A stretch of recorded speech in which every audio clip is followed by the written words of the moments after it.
narasumber yang perempuan keren-keren banget nih, Mbak Prita Gozi dan juga Mbak Analisa Widyaningrum. Wah, udah pada join nih, aduh seneng banget ada Mbak Ana, Mbak Prita juga. Nah, teman-teman, beberapa waktu lalu di Instagram Zef Finance kan kami sempat membahas postingan tentang inflasi ya. Nah, sedikit banyak sih pasti dampaknya terhadap kondisi finansial kita mulai berasa gitu ya. Jadi kayak harga-harga naik nih, bensin naik, kemudian apalagi ya kemarin minyak, cabai, aduh semuanya naik jadi pusing gitu ya. Nah coba ya kita mau intip dulu nih Mbak Prita apakah sudah join karena aku mau langsung nodong Mbak Prita nih sebentar ya, The Friends. Aku coba.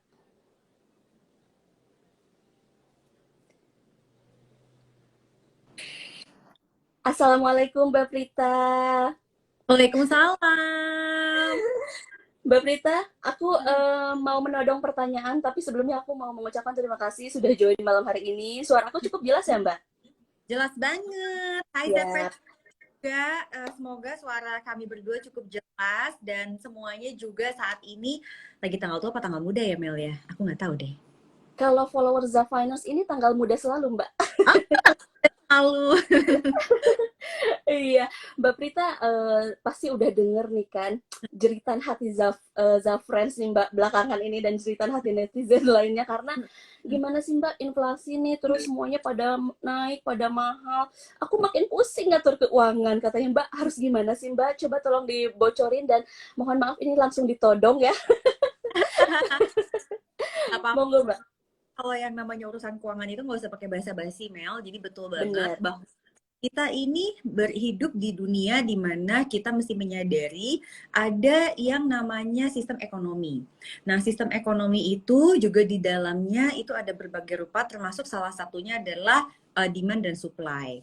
Nah, demand dan supply, permintaan penawaran itu juga menyebabkan adanya apa namanya fenomena-fenomena salah satunya adalah kenaikan harga atau kita kenal dengan istilah inflasi. Nah, inflasi ini kan sebenarnya ada dua ya, Mel ya, yaitu inflasi yang bisa kita atur dan inflasi yang memang kita harus terima.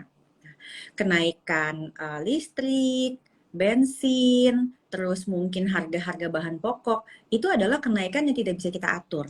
Nah, kita harus terima aja. Sekarang pertanyaannya kita bisa ngapain? Nah, sekarang kan Mm, yang harus kita atur adalah gaya hidup kita. Jadi mm-mm. pada saat tidak bisa mengatur kenaikan harga karena memang itu sudah datang dari regulator atau dari pemerintah, maka yang bisa kita atur itu adalah dari internal kita, Mel. For example, Betul. kan misalnya, seorang Meliza nggak bisa hidup tanpa cabai misalnya ya, karena semuanya dicabein sama dia gitu kan ya, sampai makaroni aja dikasih Betul. cabai. Nah, kalau udah tahu harga banget, mungkin bisa dicari substitusinya atau dikendalikan lah keinginan untuk makan Mm-mm. yang pedas-pedas. Jadi itu salah Iya. satu cara kita mengendalikan hidup kita sehingga kita Mm. jadi punya anggaran. Nah, for example lagi misalnya bensin. Kan memang bensin itu sangat berpengaruh terhadap performa dari kendaraan yang kita Mm. punya. Bener. Iya. Misalnya aku memang aku terpaksa harus membeli bensin yang apa taraf RON-nya itu tuh 98 ke atas gitu, 98 lah gitu. Nah, itu sekarang itu aku melihat, wow, 1 liternya 16.000 ya. Kok kayak Aduh. beli kekinian gitu kan. Kira-kira tuh kayak Mm-mm. gitu. Aku kan jadi, tapi itu tidak punya pilihan. Either aku akhirnya pakai kendaraan umum, atau misalnya tetap memakai kendaraan yang sama, tetapi yang mungkin rutenya diatur. Atau Iya. misalnya memang akhirnya mengganti kendaraan sehingga barangkali tidak memerlukan jenis bensin yang seperti itu. Nah, itu adalah contoh bagaimana kita melaksanakan poin yang kedua, yaitu mulai berhemat dan hidup lebih frugal. Jadi kalau poin Mm-mm. yang pertama mengatur gaya hidup kita supaya Mm-mm. anggaran kita. Poin yang kedua itu adalah gimana kita bisa berhemat dan hidup lebih frugal. Nah, hidup frugal ini tuh bukan pelit. Ini dua hal yang sangat berbeda. Karena kalau kita Oke. berbicara uangnya ada, dia nggak mau. Tetapi kalau Oke. frugal itu, kita mencari opsi yang paling ekonomis. Jadi kayak misalnya kendaraan, ya Mm. kita mencari kendaraan yang memang masih masuk akal buat kita, tetapi lebih ekonomis gitu loh. Kira-kira seperti itu. Oke. Yang terakhir, opsinya adalah menambah penghasilan. Jadi pada saat Mm. kita nih Mel atau friends nih merasa bahwa gaji gue naik tapi naiknya segitu, ternyata pengeluarannya naiknya lebih parah lagi. Berarti kita kalau tidak bisa melakukan yang pertama kedua ya kita melakukan yang ketiga, yaitu menambah penghasilan. Nah, ini yang sebenarnya menurut aku tuh paling menarik, yaitu poin menambah Mm-mm. penghasilan. Nah, meskipun kita saat ini memang menghadapi tantangan yaitu inflasi, tetapi kita sekarang hidup di digital, di zaman dimana Betul. kita tuh sebetulnya buka peluang-peluang untuk bisa menambah penghasilan gitu, Mel. Oke, menarik banget ya Mbak. Jadi tadi yang pertama diatur itu dari diri sendiri dulu. Yang kedua yang hidup frugal itu kan kita berarti memilih yang lebih ini ya Mbak ya, yang lebih hemat itu bukan berarti pelit. Nah, yang menarik yang ketiga nih Mbak. Kadang udah hemat sampai kayak aduh bingung mau apa lagi gitu ya yang dihemat. Pas banget nih Mbak. Aku juga mau ngajak langsung nih ke Mbak Ana, coba kita tanya ya Mbak supaya gimana sih cara nambah penghasilan dari hobi atau passion kita. Coba kita cek dulu bocoran dari Mbak Ana. Mana ya Mbak Ana? Sebentar ya Mbak. Aku coba invite dulu. Nah, sekedap. Nah, Nih, sambil nunggu. Uh-uh. kan katanya gitu. Nah, Hai, Mbak Ana, apa Assalamualaikum. Halo Mbak kabar? Prita, Mbak Mel. Baik, Alhamdulillah.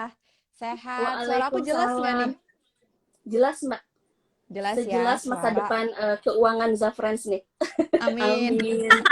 Nah, Mbak Ana tadi Yes. tuh aku tuh Seru banget. kemarin-kemarin sempet sempet lihat nih Mm-mm. story Mbak Ana nih lagi sharing-sharing katanya akhirnya Mbak Ana tuh sebelum ada APDC Mbak Ana pernah menjadi host gitu ya Mbak ya. Mhm, Bisa mhm. diceritain nggak sih Mbak hal apa sih sebenarnya yang menjadi pertimbangan nih buat Mbak Ana sampai akhirnya Mbak Ana itu memutuskan berprofesi untuk menjadi psikolog klinis gitu Mbak dan akhirnya Iya. memiliki usaha sendiri nih sama sang suami nih Mbak. Boleh di-share dong ke Zafran semua Mbak Ana? Oke, thank you Mbak Mel. Hai Mbak Prita. Aku seru banget tadi dengerin cerita soal inflasi ya, karena bener banget poin ketiga nambah penghasilan tuh jadi membuat kita semua tuh jadi kreatif.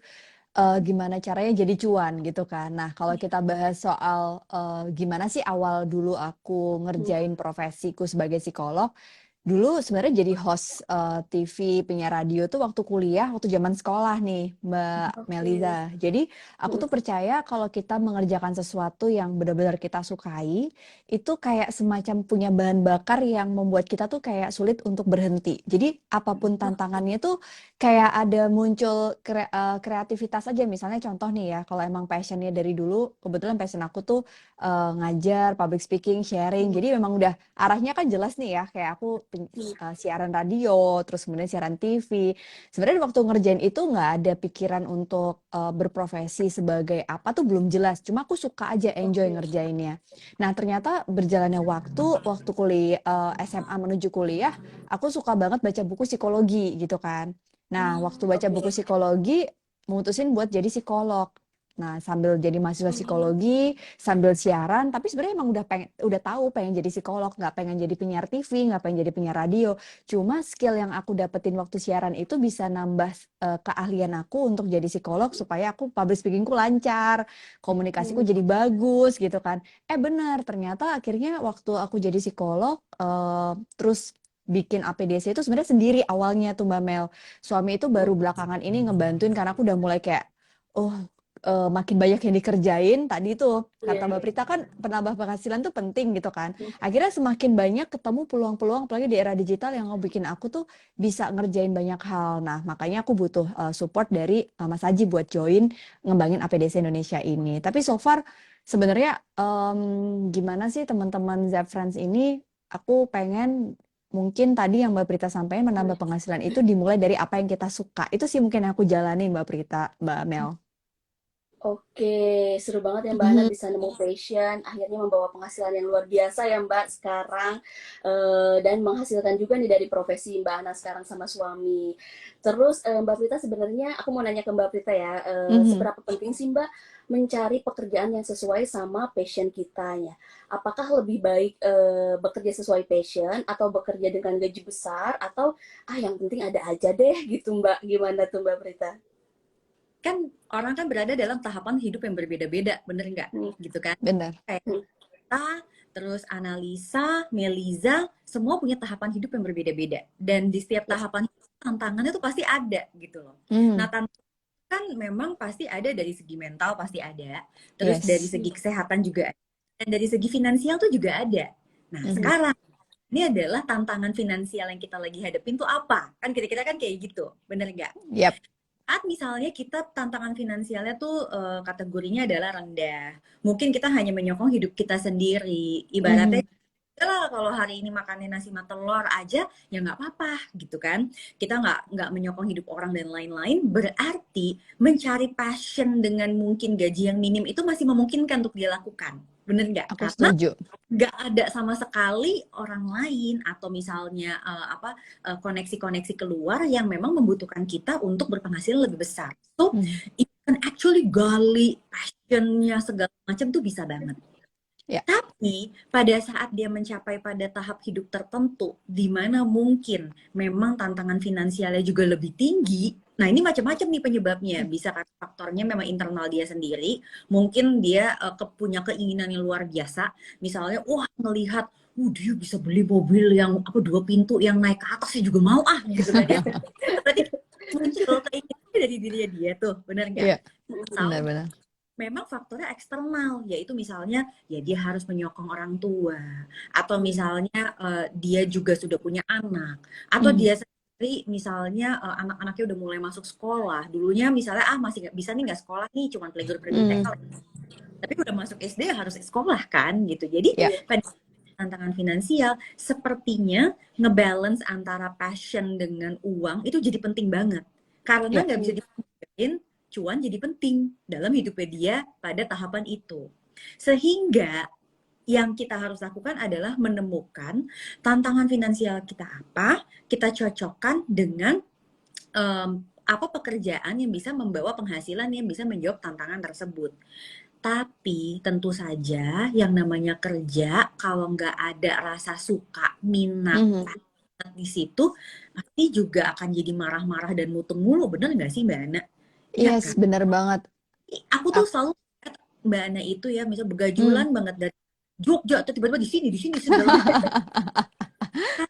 Kalau dia nggak punya passion di situ, menurut Mm-mm. aku akan marah-marah aja gitu loh. Karena Ya, ibaratnya, lu capek banget sih hidup gue. Ibaratnya kan kayak gitu, bener pasti nggak? ngeluh mulu ya. Ngeluh mulu.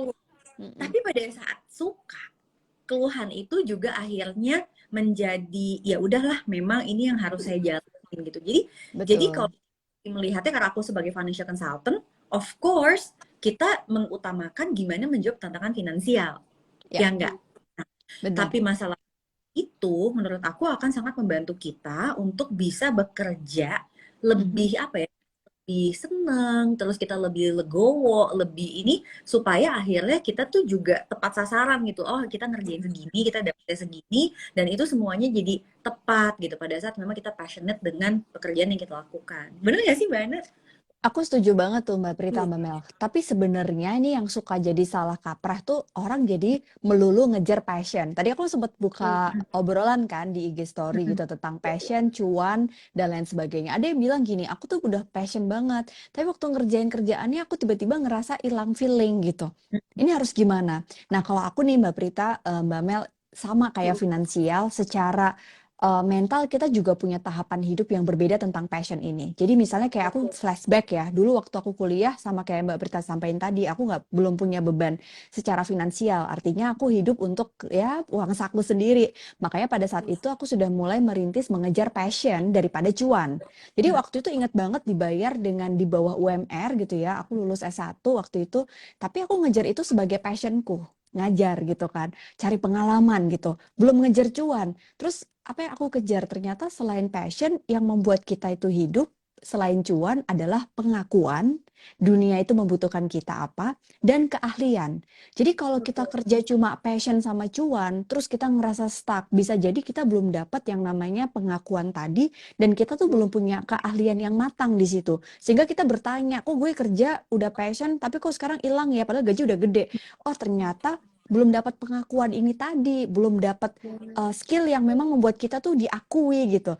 Nah, berjalannya waktu along the way ya nggak sebentar juga ya Mbak Mel, Mbak Prita pasti journey yang Mbak Prita juga jauh dong secara doi pengalamannya lebih banyak kan.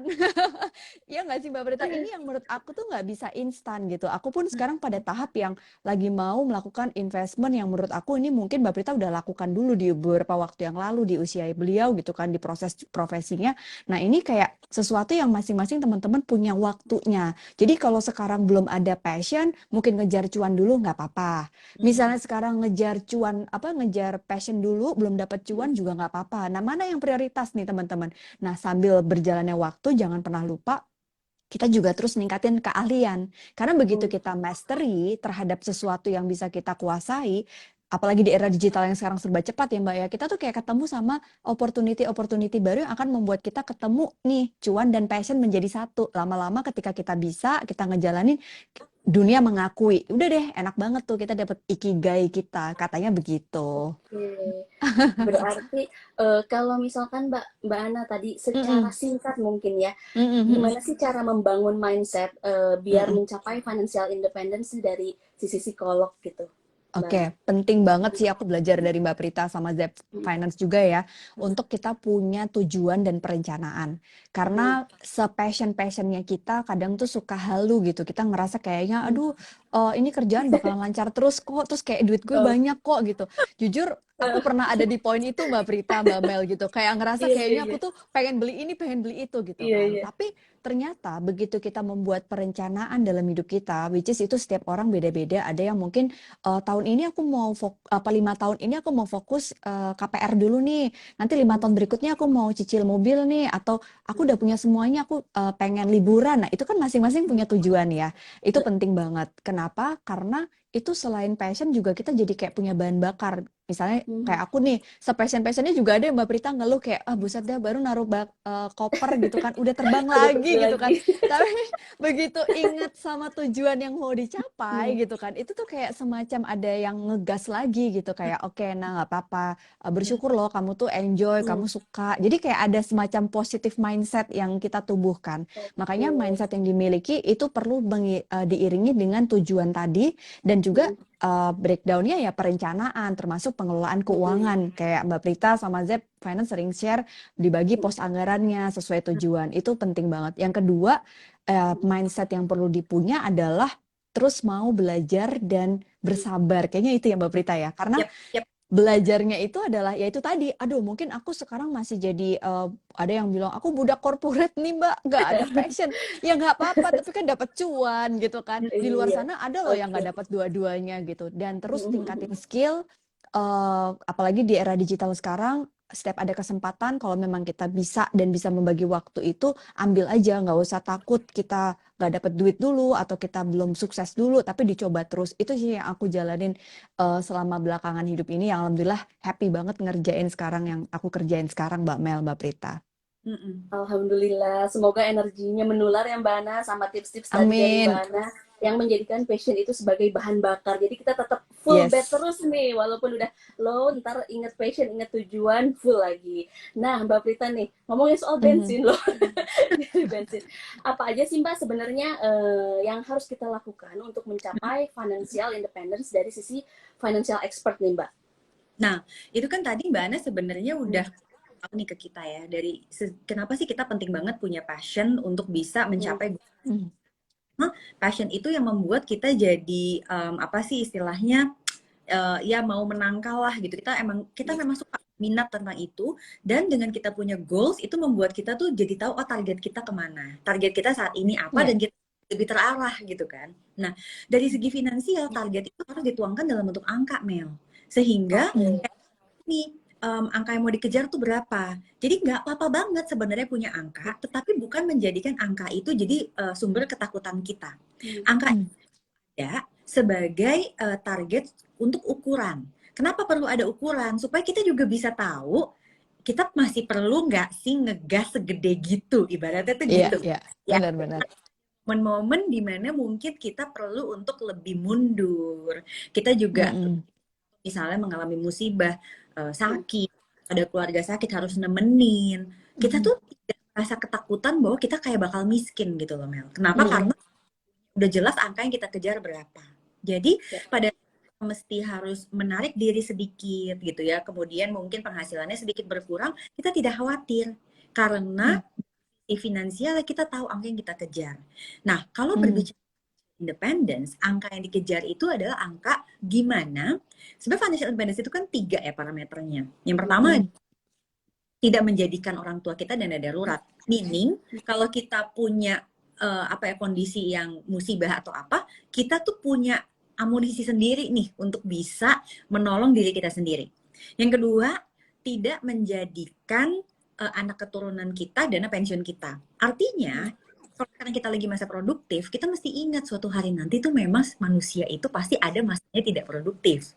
Itu Ya. memang begitu. Makanya waktu itu aku juga sempat bikin konten bahwa setiap orang tuh punya masanya dan setiap masa tuh ada orang, ya kita mesti terima itu. Nah, karena kita mau terima itu, kita tuh akan tahu nih ukurannya mau kita kejar itu berapa. Dan yang terakhir adalah tidak menjadikan teman atau saudara kita tuh kayak ya udah pokoknya pay later kita dalam arti gue pengen punya gaya hidup segini, lu mesti bantuin gue. Ya nggak bisa begitu. Gitu. Kalau kita gaya hidup tertentu, ya berarti kita mesti work for it, gitu kan? Kita mesti punya ini lebih.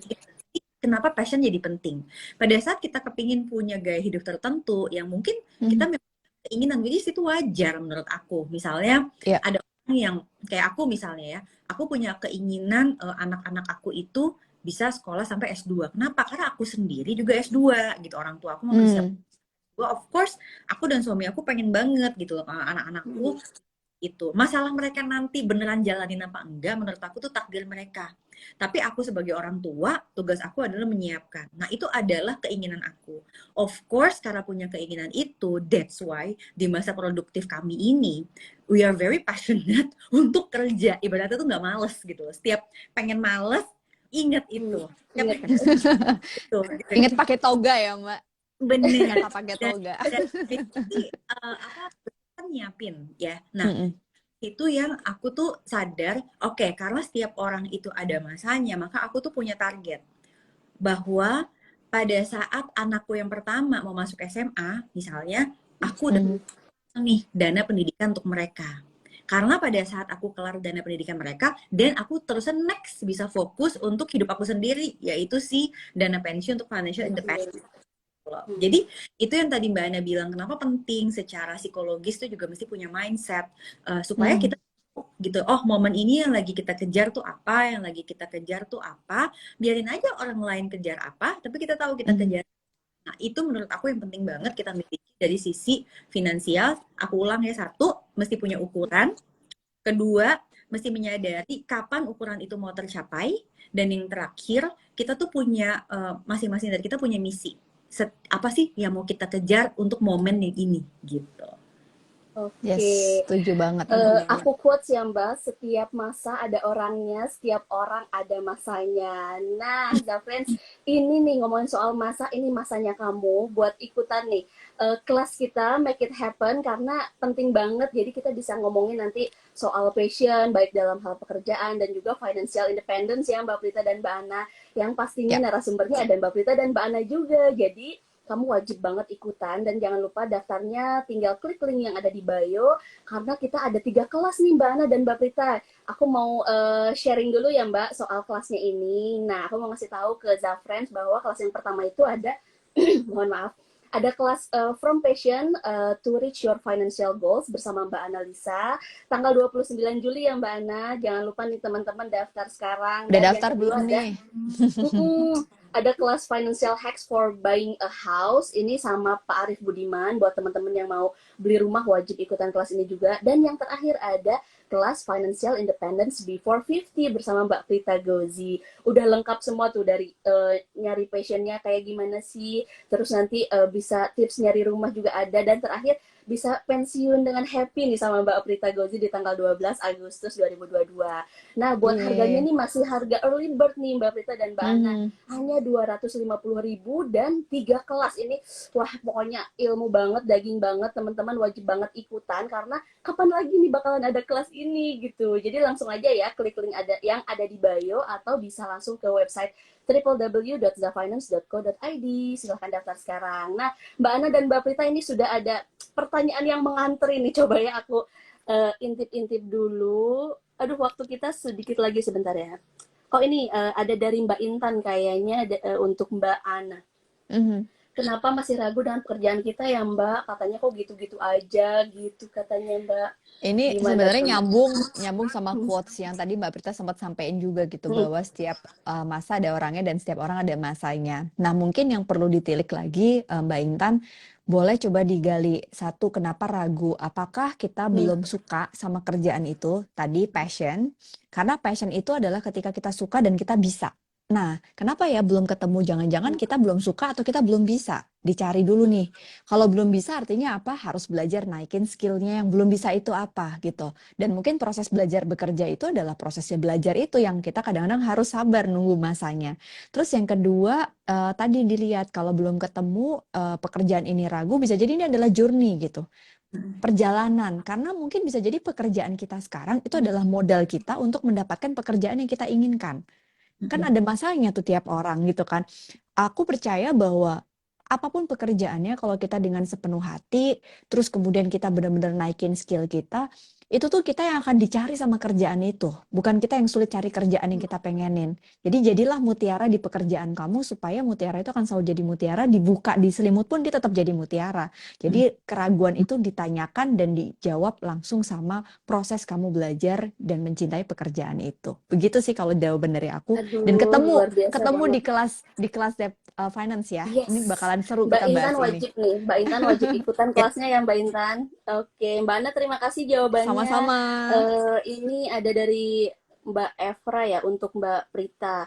Mbak katanya saya seorang guru. Oh mungkin aku bacain ya Mbak, soalnya kepotong sebentar. Saya seorang guru dengan gaji di atas UMR di Jogja, tapi sedang belajar melek finansial. Langkah apa saja sih Mbak selain investasi yang ingin jika ingin mencapai financial freedom 12 tahun lagi katanya nih Mbak Prita. Hmm. ya.